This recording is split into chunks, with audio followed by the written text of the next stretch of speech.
Let me ask you a question. Are you happy? Do you know anyone in real life who's like happy? Where do the happy people live? Do you know? Because I used to think I knew, and honestly, I was so wrong. See, I was sold on this idea of the end destination. This idea that happiness lives in this place where there's sun and sand and ocean and blue skies, and that if I could just drive there fast enough on the highway, instead of taking the scenic route, then I too would get to that place where the happy people live, and then I'd finally feel like I'd made it. Not realizing until I got there that I don't even really like the sun. And I find sand kind of annoying, and the beach is too touristy, and the ocean is cold, and there's stuff in there that can touch you, or more importantly, eat you, which is why I only like swimming in pools that are 94 degrees. And yet, there I was, on the beach where the happy people supposedly live, each step of the way convincing myself that it was okay that I wasn't happy yet, because if I just tried a little harder, I would be. But happiness never came. Instead, I woke up one morning with this sinking feeling like I had been following the wrong GPS this whole time. I was 21 years old, finishing up my degree with all the right ticky marks. I was engaged to an older guy that satisfied all the Indian parental criteria. I'd soon be starting what I believed to be my dream job as a corporate executive, and I was considered brown girl beautiful. Long hair, fair skin, thin body, thanks to my disordered eating habits, and thin eyebrows, thanks to my Revlon tweezers. Yes, I had made it to the end destination and was just months away from checking marriage off my happiness to-do list. But as I got closer to the wedding, my square princess-cut engagement ring started to feel less like a flawless diamond and more like a glass box that I was being held hostage in. Remember, I was only 21, like so young. Too young. I had only just started to settle into my own skin, and the more that I did, the less my reality made any sense to me. How had I gotten here? How had I been so tuned into the voices of other people? How had I not realized that I'd never really been happy? Too busy suppressing, compressing, and denying parts of myself in order to achieve success and stay in my relationship. But I was awake now, and all I could think to myself was, oh my God, what have I done? It made me sick to my stomach, but I remember I broke the news to my parents. I said, I don't think I can go through with the wedding. And in that moment, I broke their hearts. I was shattered. You see, I grew up in your typical Indian household where high performance was the norm. Image was everything, and feelings were swept deep under the rug. And so naturally, my parents were viscerally against me calling off my wedding. I mean, what would people think? How could I, their daughter, do something like this? And how would I ever recover from the guilt of ruining everyone's lives? Total chaos ensued.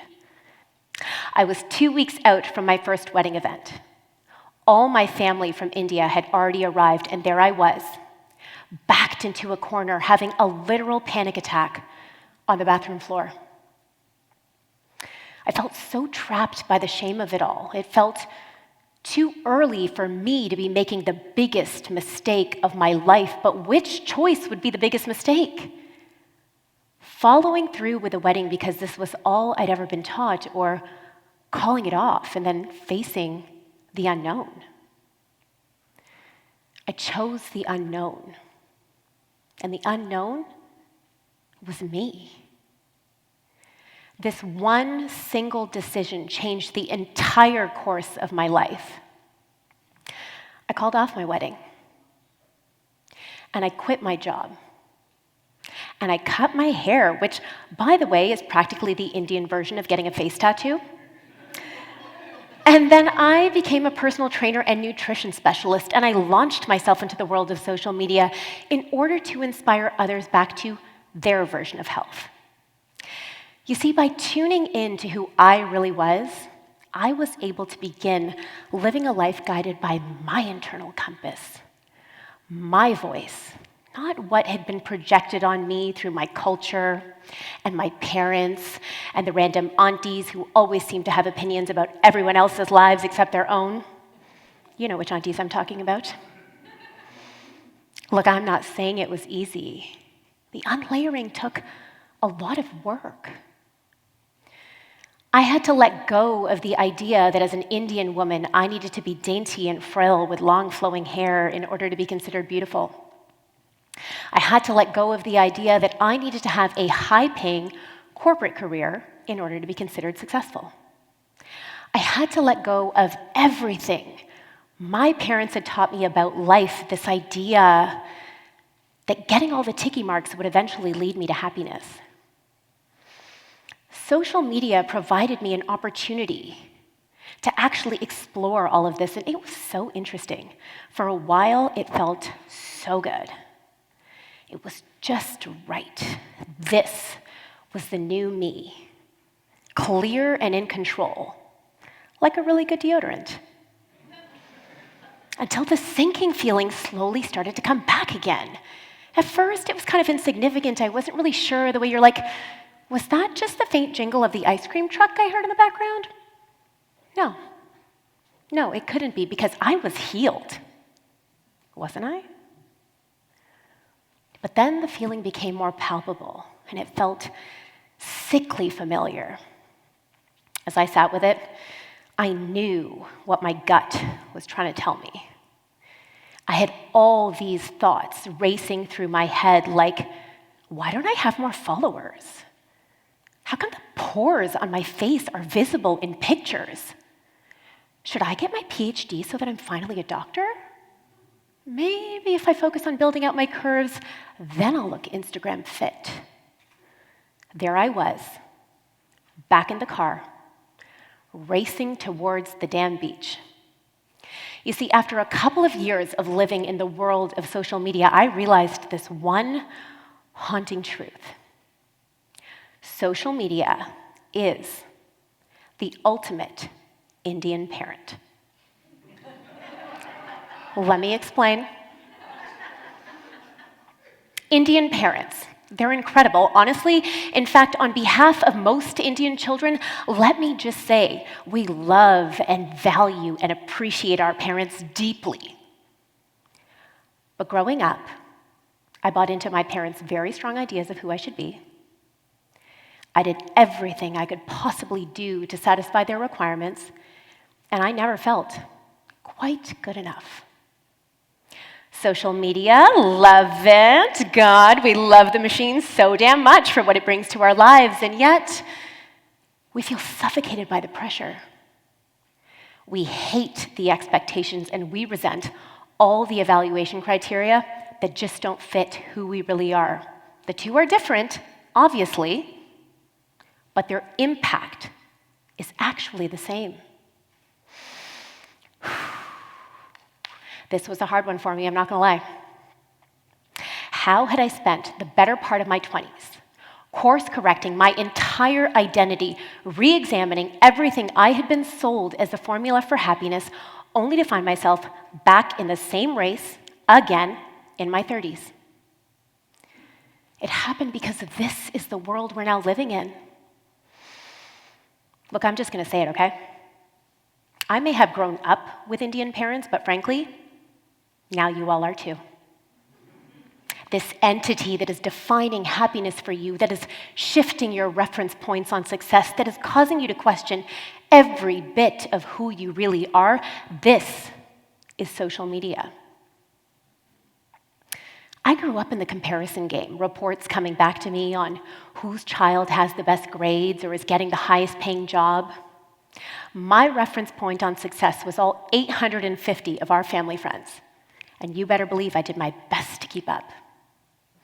It wasn't about who or what I wanted to be. It was about racing to become an engineer or a lawyer or a doctor. Of course, it didn't help that my brilliant brother was both an engineer and a doctor. I mean, talk about pressure.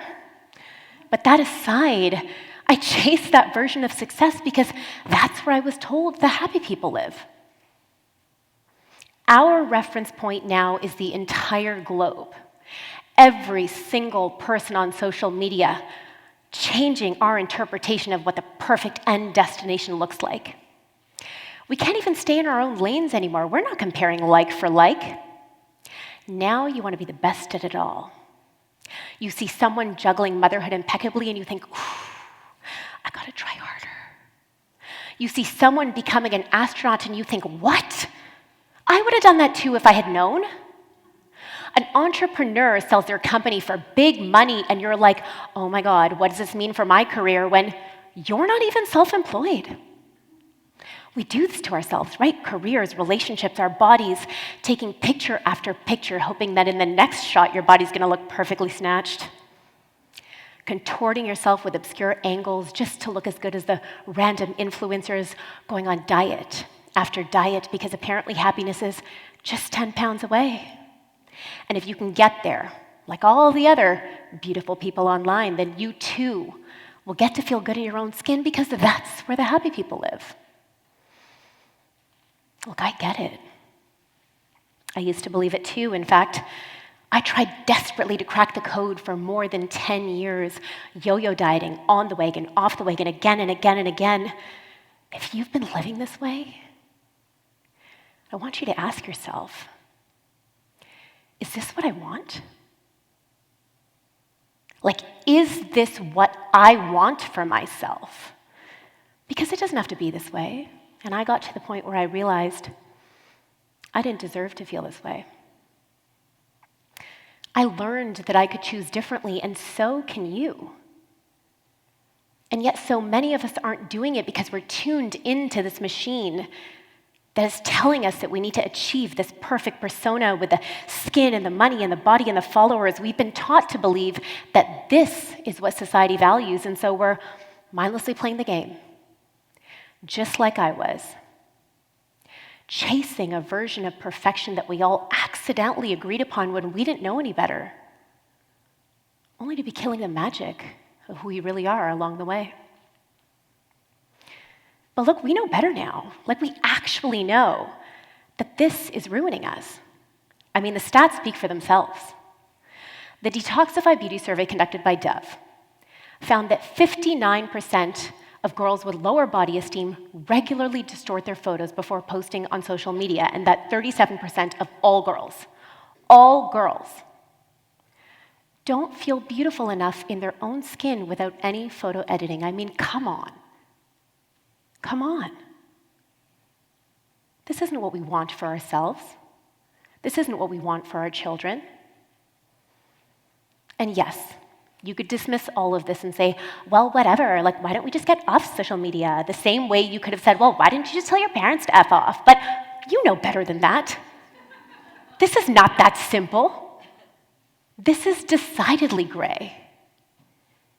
There is love here and so much value that comes from social media, like knowledge and inspiration and business and community.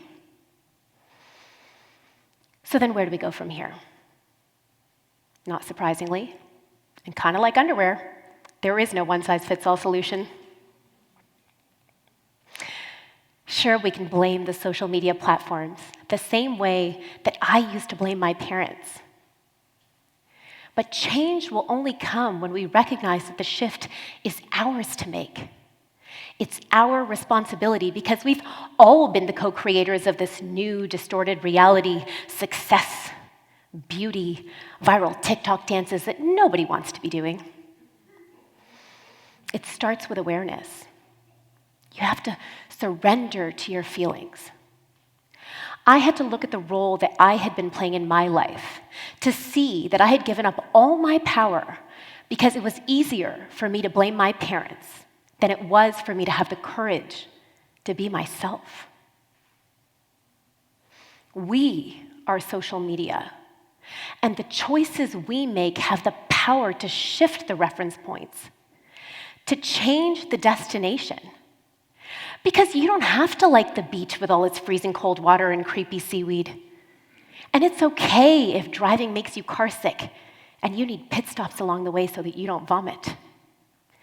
You can take the scenic road instead of the highway to go wherever it is you actually want to go. Because you are in the driver's seat and only you control the GPS. So ask yourself the questions. Where do I want to go? Why have I been pretending? Who would I be if no one was watching?